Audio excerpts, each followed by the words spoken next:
Hello and welcome to Cosmological Arguments. I'm your host, John Bannan. This video is a general overview of the 22 cosmological arguments for the existence of God. There's 22 arguments because that's all I know of, but that does not preclude the possibility that there are more.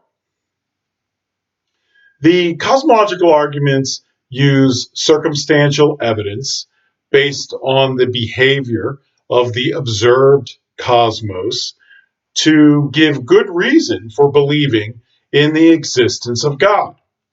God is the uncaused metaphysical cause of physical reality, who decides what to make real and what not to make real out of the infinite logical possibilities for physical reality. The cosmological arguments are philosophical arguments. They're a family of philosophical arguments, not just one. And the reason we use philosophical arguments to prove the existence of God is because science can't prove the existence of God or disprove the existence of God. Although science is the gold standard for determining truth, in this case, the gold standard is not applicable.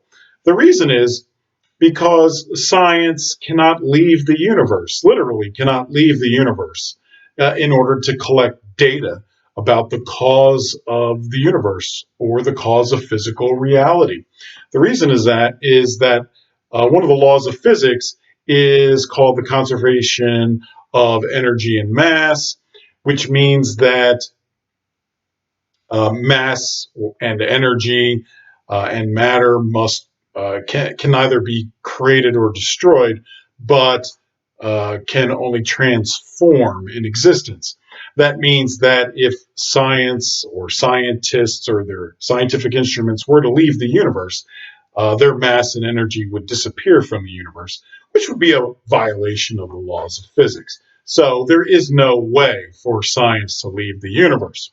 So because of that, you have to rely on the silver standard for finding truth, which is philosophy. And philosophy uses logic and reasoning to prove things and make a persuasive argument for something such as the existence of God.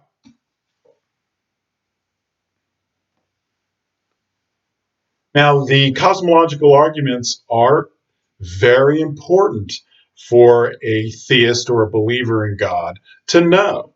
They're foundational philosophical arguments for why you should believe in God. The existence of God has always been a question of reason. You should have good reason for believing in God. It is not a question of faith. Questions of faith in religion or in particular Christianity don't require reason to believe them. You simply believe because you're told to believe or you want to believe. Questions like, is Jesus the Son of God, would be a question based on primarily faith. Whereas the question of does God exist has always been a question based in reason and reasoning. You should have logical reasoning to believe in God. And the question of the existence of God is thousands of years old, and it has always been a question based on reasoning. In fact, some of these cosmological arguments are thousands of years old, and they go back to classical ancient Greek philosophers. However, some of them are brand new. So the cosmological arguments, this idea of a philosophical basis for believing in God, is an ancient idea. It's been around for thousands of years. But there are modern arguments as well, and some very good ones.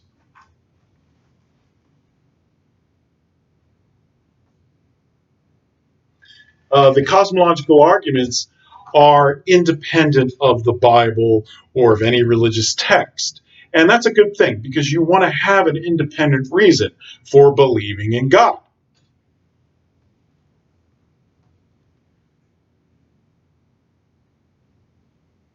Now, um, academic philosophers uh, have their own study of the cosmological arguments and the question of the existence of God. But that doesn't mean that they're the ones who decide for you whether God exists. The question of whether you believe God exists or not is a personal question. It's up to you. It's based on what you find persuasive. And you could use whatever reasoning you want, or even no reason to believe in God. It could be a matter of faith to you, but it's your personal decision. It's not in the hands of any authority or supposed expert like an academic philosopher.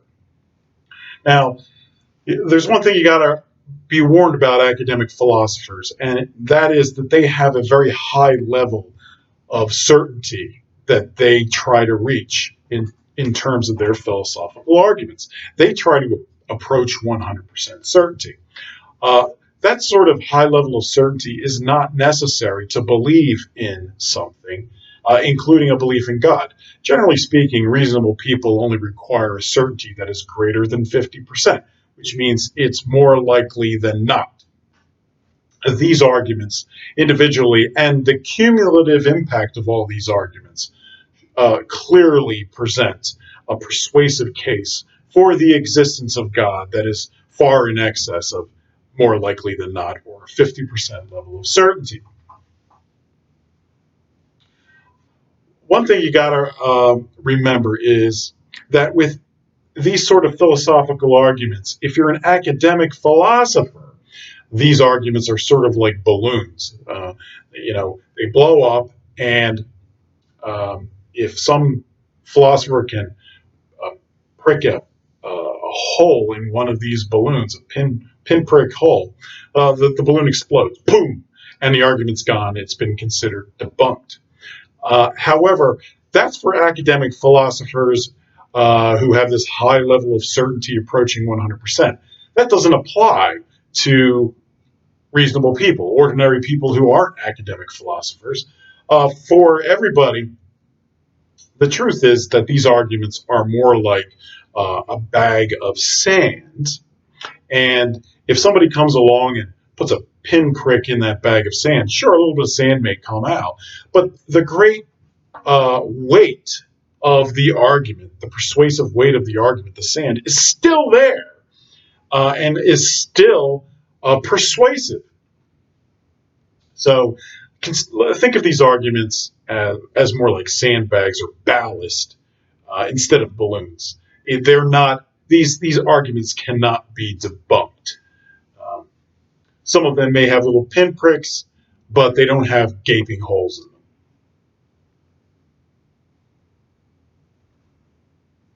in them. Now, trust me, the arguments for the existence of God are better than the arguments against the existence of God. So always keep that in mind.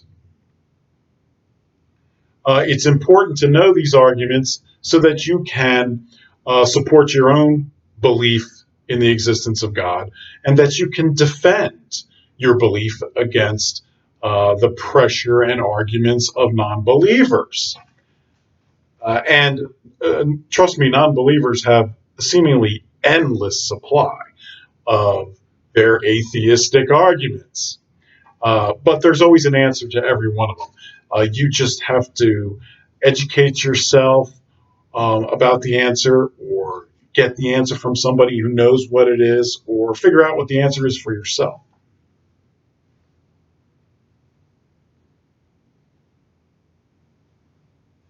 If you're confronted with some sort of non-believer's argument or atheistic argument, and you don't know the answer, take time, think about it, research it, get the information you need to be able to counter the argument. The counter argument is out there. It's just a matter of you getting it. You might have to talk to somebody to get it. You may have to research to get it. But trust me, it's there. And ultimately, if you can't get the answer, just ask me. Put a comment in one of my videos, and I'll answer it for you. I'll give you the answer. Or even ask another uh, theist philosopher who could answer that question for you.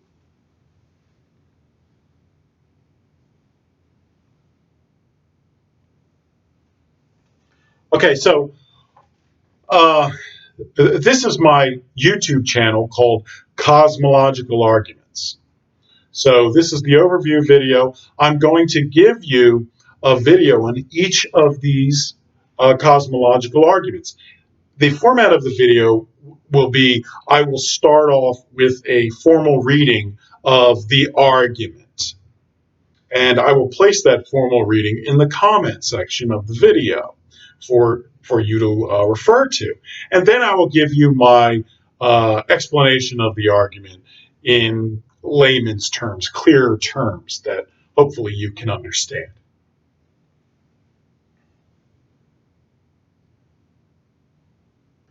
Okay, so these are the 22 arguments. I have a symbol next to them that I created for each argument. So we have the argument from possibility, the dichotomy of existence, the argument from creatio ex nihilo, the impossibility of uncaused physical reality, the first cause argument, the first order argument, the argument from nature, the beginningless time paradox, the beginningless causation paradox, the prime mover argument, the necessary being argument, the argument from composite parts, the argument from time, the Kalam cosmological argument, the argument from sufficient reason, the argument from abduction, the argument from divine infinity, the argument from an intelligible universe, the argument from randomness, the argument from logic, the argument from gradation of being, and the argument from design. Now, some of these arguments are better than other arguments, and the ones that I would draw your attention to first is the argument from possibility, which is a fantastically good cosmological argument, the dichotomy of existence, which is a very profound argument, the argument from creatio ex nihilo is an excellent argument. The granddaddy arguments of the first cause argument and the prime mover argument are always excellent arguments to know and understand. The argument from time is a very, very important argument. It involves the philosophical concept of occasionalism, which is really a critical philosophy to understand as a counter to the idea of the block universe, the general relativity concept of time, which is generally speaking an atheistic concept.